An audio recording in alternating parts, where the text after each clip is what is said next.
Hoy pretendo, hermanos, terminar el capítulo 10 ya de Juan. Vamos allí, por favor. Y vamos a estar en los versículos 22 al 42. Después de lo que sucedió de haber estado hablando acerca del buen pastor, de que el Señor Jesús es la puerta, de que Jesús es el buen pastor, los judíos comenzaron a debatir y estaban divididas las opiniones acerca de Jesús. Unos creían en él, otros creían que Jesús era un endemoniado, un loco.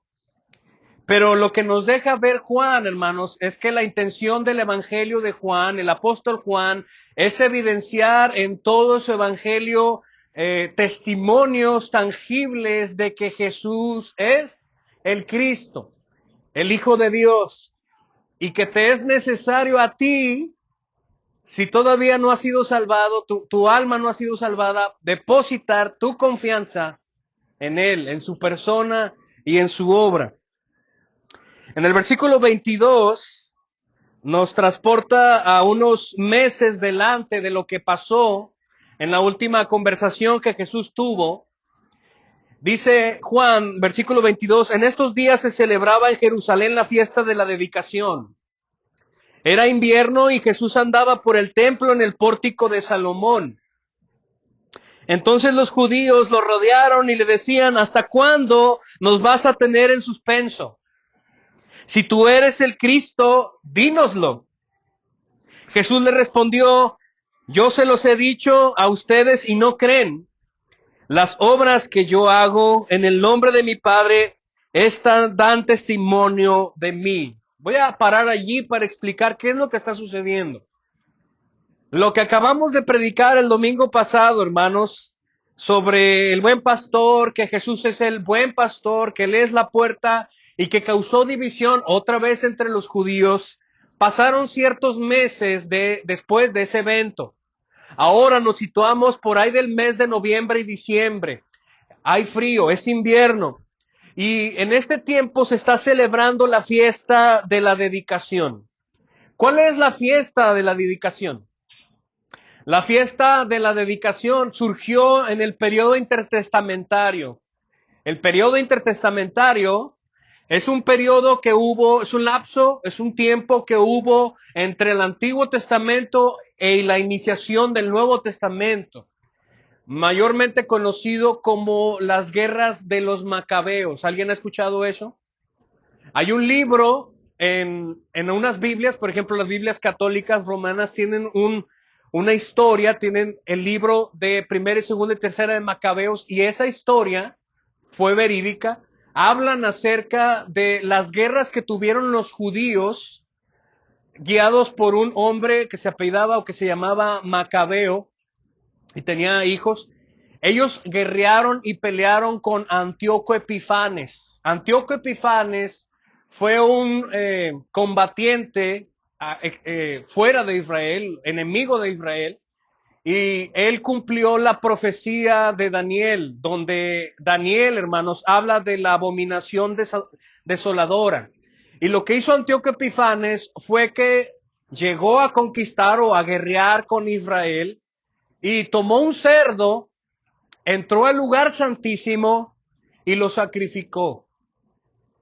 Ahora, si para ti no es escandaloso, para los judíos lo fue. ¿Por qué, hermanos? Porque los cerdos para los judíos eran animales sucios, impuros, que no podían ni siquiera comer de ellos. Sacrificar a un cerdo en el lugar santísimo era una aberración tan grave. Lo que sucedió en ese tiempo, por ahí del 25 de diciembre, fue que los macabeos se levantaron en guerra en contra de Antíoco Epifanes para derrocar lo que habían hecho y vencer. Y después de ese tiempo, por ahí otra vez, en esas mismas fechas de noviembre, diciembre, volvieron a consagrar el lugar santísimo y el templo. A esa fiesta o a ese recordatorio se le llamó la fiesta de la dedicación.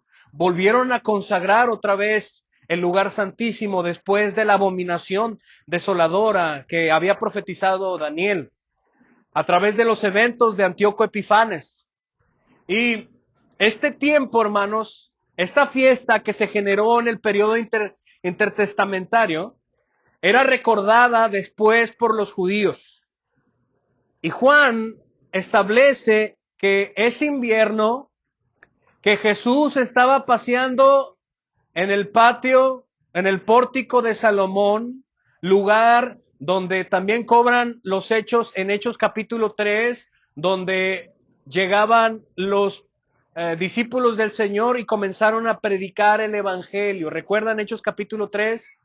Donde Pedro se para y comienza a predicar el evangelio y hace una sanación. ¿Recuerdan?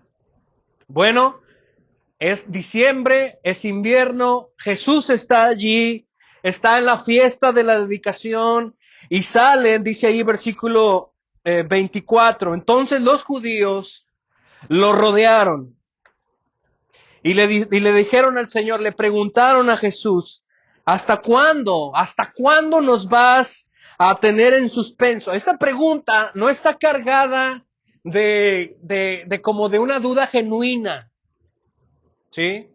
No está cargada de una duda, de una pregunta genuina de, oye, queremos comprobar. No como lo hizo Juan cuando fue encarcelado, Juan el Bautista. ¿Recuerdan cuando Juan el Bautista fue encarcelado? ¿Envió quiénes? Envió a preguntar a algunos seguidores de Juan a Jesús si realmente él era el Mesías. ¿Recuerdan? ¿Qué fue? Y les preguntó, ¿eres tú el Mesías o esperamos a otro? Era una duda genuina de Juan y de los seguidores de Juan. Pero esta pregunta no tenía absolutamente nada de verdad o no tenía una pregunta no es una pregunta genuina, sino que estaba más cargada de incredulidad, de odio y de desprecio en contra de Jesús. Lo que ellos querían hacer en esta pregunta los judíos, hermanos, era que una vez por fin reconociera públicamente que él era el Hijo de Dios, para tener cargos y matarlo. Pero el Señor Jesús, hermanos, con esa paciencia que lo caracteriza, nuestro hermoso Jesús no pierde el control, no está asustado, no. Él responde, versículo 25, Jesús le respondió, se los he dicho a ustedes y no creen. Las obras que yo hago en el nombre de mi Padre, estas dan testimonio de mí, pero ustedes no creen porque no son de mis ovejas. Esta declaración, hermanos, es algo que anteriormente el Señor ya había dicho. El Señor en el capítulo más atrás, 10 y el capítulo 6, el Señor Jesús nos había hablado de que Él es el pastor y que Él tiene ovejas. Y que los judíos no creen porque no pertenecen al redil de sus ovejas. Y lo que el Señor menciona es que Él ya ha dado evidencias de que Él es el Cristo. Así que la pregunta no tiene sentido. La pregunta que le están haciendo al Señor Jesús es, si tú eres el Cristo, ya dínoslo. Y el Señor les dice, yo ya se los dije, se los he demostrado, se los he hablado, pero ustedes no creen porque no son de mis ovejas. Versículo 26. Versículo 27 dice, mis ovejas oyen mi voz. Una vez más, el Señor Jesús habla acerca de la condición de sus verdaderas ovejas. Si tú eres una oveja salvada por Dios, tú oyes y escuchas la palabra de Dios y lo sigues. ¿Tú sigues a Jesús? Hermano, hermana, Cristo es tu pastor, Él es tu Señor. ¿Cómo sabes eso? ¿Cómo está tu vida? Si realmente tu vida está siguiendo sus preceptos, tu vida está debajo de la voluntad de Él. Si es así, tú escuchas la palabra, tú vives conforme a Él. Y versículo 28, yo les doy vida eterna y jamás van a morir, y nadie las arrebatará de mi mano. Mi Padre que me las dio es mayor que todos y nadie las puede arrebatar de mi mano, de la mano del Padre. Yo y el Padre somos uno. Estos versículos, hermanos, tienen una carga teológica impresionante que a veces nosotros pasamos desapercibido. Lo que el Señor Jesús está mencionando, hermanos, es que Él tiene control soberano y absoluto de la salvación que Él ha elegido dar a sus ovejas. Noten que llegan y preguntan y dicen, si tú eres, dínoslo. Y el Señor les dije, yo ya se los he dicho, ya se los he demostrado, pero ustedes no son de mis ovejas. ¿Por qué? Porque no creen. Y el Señor después dice, porque si realmente creen, entonces serían de mis ovejas.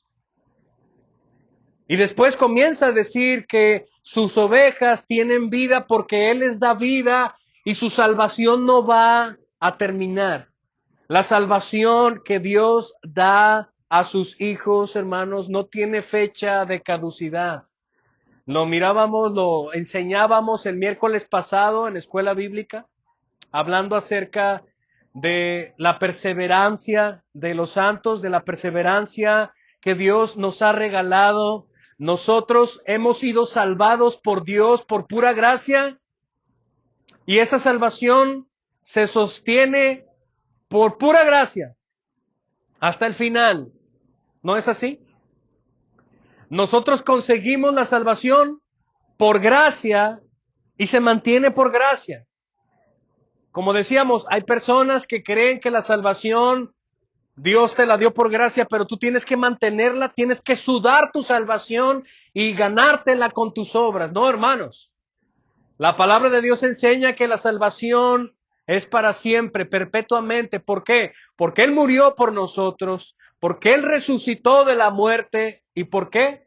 Porque Él intercede por los suyos. ¿Cuánto tiempo? Para siempre. Para siempre. Tenemos abogado.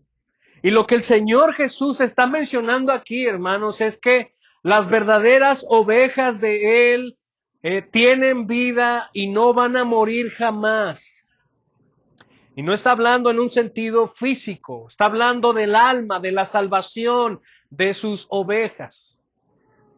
Y luego dice ese texto bastante grandioso, mi Padre que me las dio es mayor a todos y nada las puede arrebatar de mi mano. Hermanos, no hay una seguridad tan grande como esta.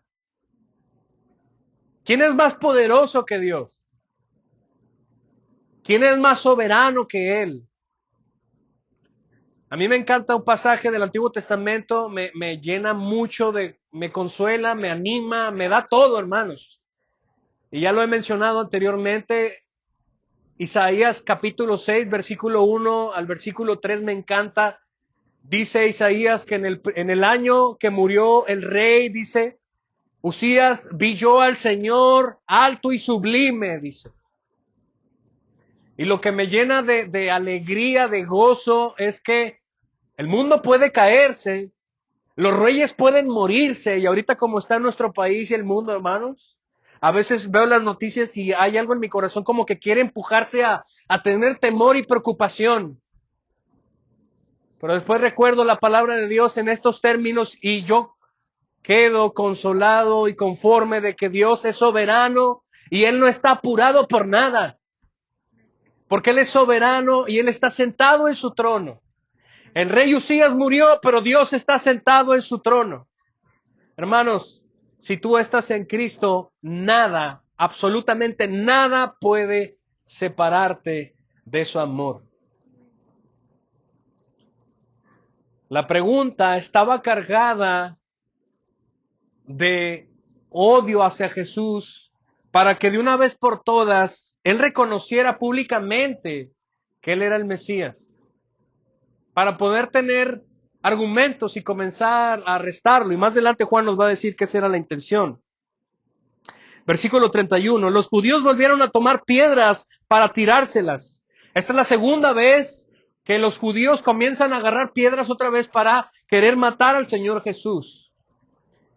Y entonces Jesús les dijo, versículo 32, les he mostrado muchas obras buenas que son del Padre. Les he dado a conocer obras buenas que tienen un nivel divino. ¿Por cuál de ellas me van a apedrear? Versículo 33. Los judíos le contestaron, no te apedreamos por ninguna obra buena. Noten esto, hermanos, qué cinismo. Los judíos están haciendo a un lado las obras buenas del Señor Jesús. A ellos no les interesa eso, pero tampoco no la están negando. ¿Sí entienden? ¿Sí ven eso? El Señor Jesús les dice, oigan, yo les he dado a conocer que yo soy el Mesías por las obras que yo he hecho. ¿Qué ha hecho el Señor Jesús? Ha convertido el agua en vino, hermanos, ha sanado a personas enfermas. Y en el capítulo 11, que es uno de mis favoritos en el Evangelio de Juan, ¿qué va a hacer el Señor, hermano? Va a resucitar a un muerto. Y ahí se determina la fecha de muerte del Señor Jesús. Y no solamente del Señor Jesús, sino de Lázaro. Y el próximo domingo vamos a comenzar a ver este capítulo. El Señor ha dado a conocer y ha dado testimonio de que Él es el Hijo verdadero de Dios. Él le ha dicho a la mujer samaritana que Él es el Cristo. Él le ha dicho al ciego que recobró la vista después de haberle puesto lodo en los ojos. Le dice, amigo, ¿tú crees en el Hijo de Dios? Y le dice, ¿quién es, Señor? ¿Para que yo qué? Crea. Y el Señor Jesús le dice, estás hablando con Él. ¿Y qué hace esta persona? Creo. Y le adoró. Los judíos saben muy bien que Jesús ha estado dando evidencias de que Él es un hombre poderoso. De hecho, uno de los fariseos llamado Nicodemo en el capítulo 3 va y le dice de noche, no de día, de noche, porque los fariseos eran enemigos de Jesús. Así que va de noche y le dice, maestro, sabemos que tú eres enviado de parte de Dios, porque nadie hace las obras que tú haces. Lo que está sucediendo aquí es algo impresionante. Los judíos reconocen las obras buenas de Jesús, pero las hacen a un lado para tener un fin, al fin de cuentas matarlo. ¿Por qué?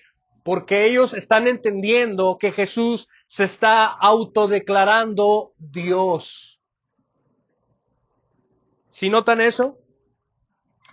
Versículo 33, Él está declarándose autodios, dice, no te apedreamos por ninguna obra buena. En otras palabras, los judíos están diciendo, sí, has hecho cosas buenas, pero no nos interesa. Lo que nos interesa es matarte, porque te estás haciendo igual a Dios. Ellos entendían eso. Y le dicen blasfema, porque tú siendo hombre te haces Dios. Hermano, el término de deidad o el término de Dios, el término para referirse al Señor, era un término que no se usaba mucho porque había demasiado respeto y reverencia al término o al nombre del Señor. Elohim, el Señor. Y cuando Jesús toma esta misma frase para decir, yo soy hijo de Él, todos se escandalizan, todos. Porque la mentalidad de los judíos es que tú no puedes ser hijo de Dios. Es más, ni siquiera deberías nombrar su nombre. Y ellos se escandalizan por eso, porque están tan ciegos, no alcanzan a ver. No alcanzan a ver que el Mesías iba a hacer todo lo que Él está haciendo, porque ya había sido profetizado anteriormente. Había sido profetizado que naciera donde nació, en Belén. Había profetizado los milagros que estaba haciendo y la gente, los judíos, los fariseos, los que se supone que sabían la ley y las profecías, no alcanzaban a verlo. Hermanos, ¿cómo se sentirían ustedes? Qué impotencia, qué molestia. Y el Señor, hermanos, toma lugar para hablar. Jesús, versículo 34, le respondió, ¿no está escrito en su ley? Yo dije, ¿son dioses? Muchas de las veces este pasaje se malinterpreta, pero está basado en Salmos capítulo 82, versículo 6. Y lo que está pasando rápidamente en el contexto de Salmos capítulo 82, versículo 6, es que el Señor habla a los jueces de Israel para reprocharles. Porque estos jueces que Dios ha puesto para que cuidaran y gobernaran al pueblo de Israel estaban haciendo mal su trabajo. Lo que ellos estaban haciendo, hermanos, eran injusticias. Y noten allí en el Salmo 82, versículo 6, dice, yo dije, ustedes son dioses y todos son hijos del Dios Altísimo. Y si ustedes tienen tiempo de leer el capítulo 82, ustedes van a ver cómo el Señor les reprende a estos jueces. Y saca la evidencia de que estos jueces, en vez de hacer su trabajo de velar por la justicia en el pueblo, no hacen eso, sino que buscan la injusticia. Y el Señor los llama dioses. Y el sentido en cómo Dios les llama dioses con D minúscula, es que ese término a estos jueces del capítulo 82 tiene el contexto de decir que son representantes y portavoces del Dios Altísimo. Lo que el Señor les está diciendo es, ustedes son mis representantes, son mis voceros, y no hacen lo que tienen que hacer. El Señor les dice, ustedes son dioses, como si fueran mi representante, como si fueran la embajada del cielo.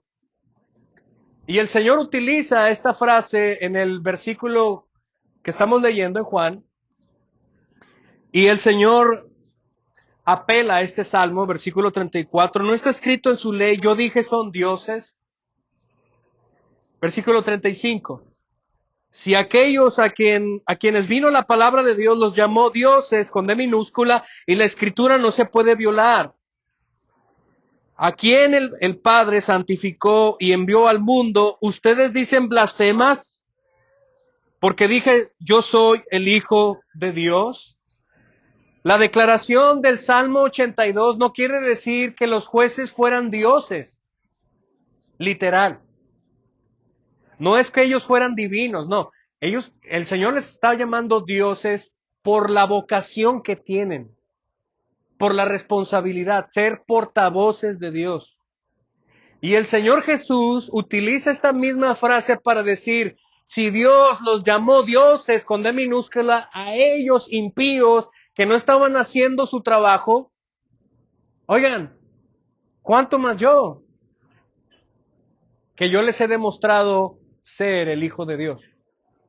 Lo que Jesús está haciendo, amados hermanos, es reafirmar su deidad y compararse con aquellos jueces del capítulo 82 de Salmos. Lo que él está diciendo es, Dios les llamó a ellos que eran nada que ver con dioses.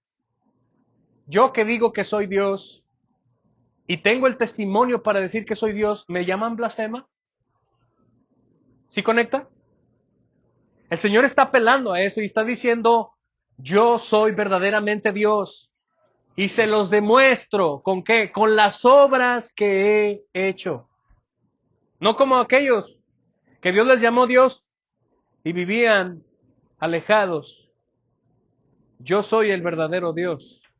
Es lo que Jesús está diciendo. Ustedes me llaman blasfema, pero yo les he dado a conocer, versículo 37. Si no hago las obras de mi Padre, no me creen. No me crean. Lo que Jesús comienza a mencionar aquí es algo trágico.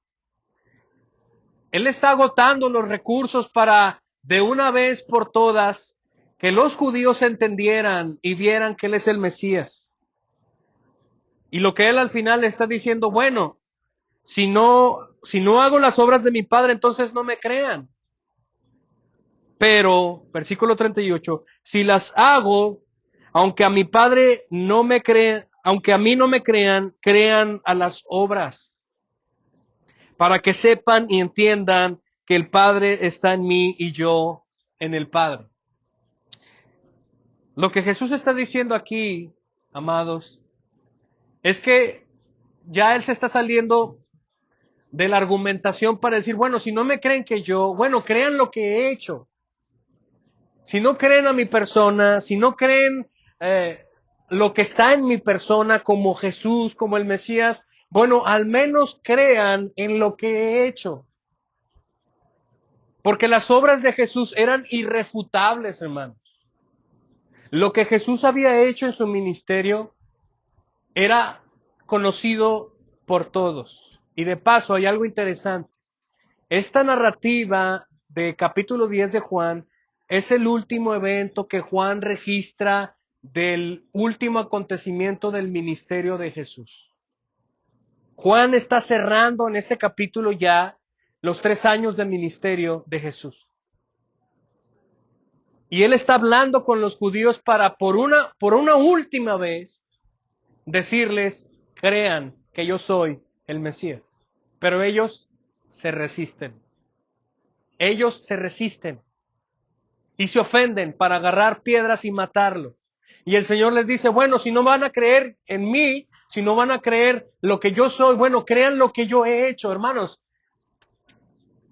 ¿Recuerdan esa frase de las acciones hablan más que las palabras? Es porque es verdad, ¿no? Es que decir te amo emociona los latidos de nuestro corazón, pero lo que enamora es ver en acción el amor. ¿No es así? ¿No es así, hermanas? Cuando les encanta ver, no me digas que me quieres, mejor demuéstralo. ¿Qué sentimos, hermano? Que realmente hay amor cuando las cosas se hacen. El Señor Jesús está dándoles la última oportunidad a los judíos para que crean en Él. ¿Y cuál es ese argumento? Sus obras. Miren lo que he hecho. ¿Y los judíos qué hacen?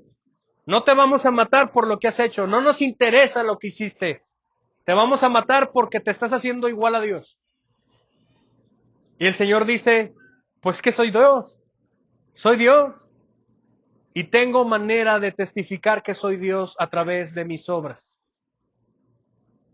No como los jueces del Antiguo Testamento en el Salmo 82.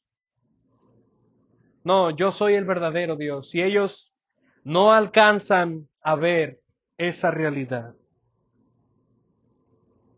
Continuando, versículo 39, por esto procuraban otra vez prender a Jesús, pero él se les escapó de entre las manos porque todavía no había llegado su momento de morir.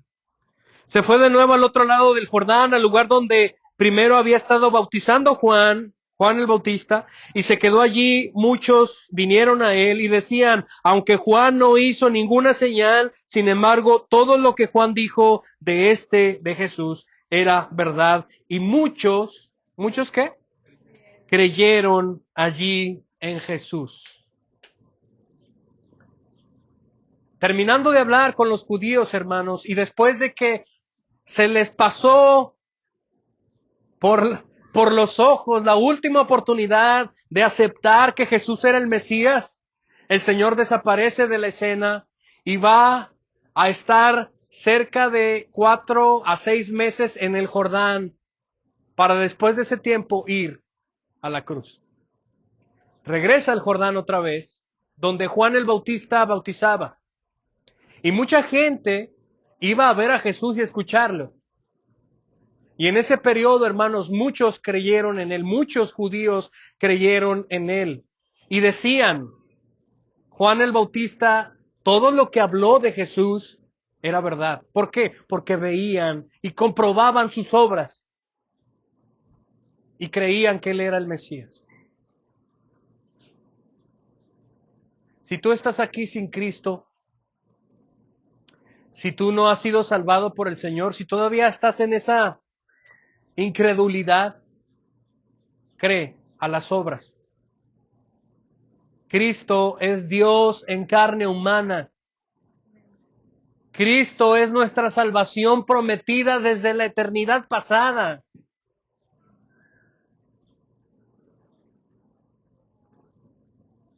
Cuando hablamos en términos de apologética o de la defensa de la fe,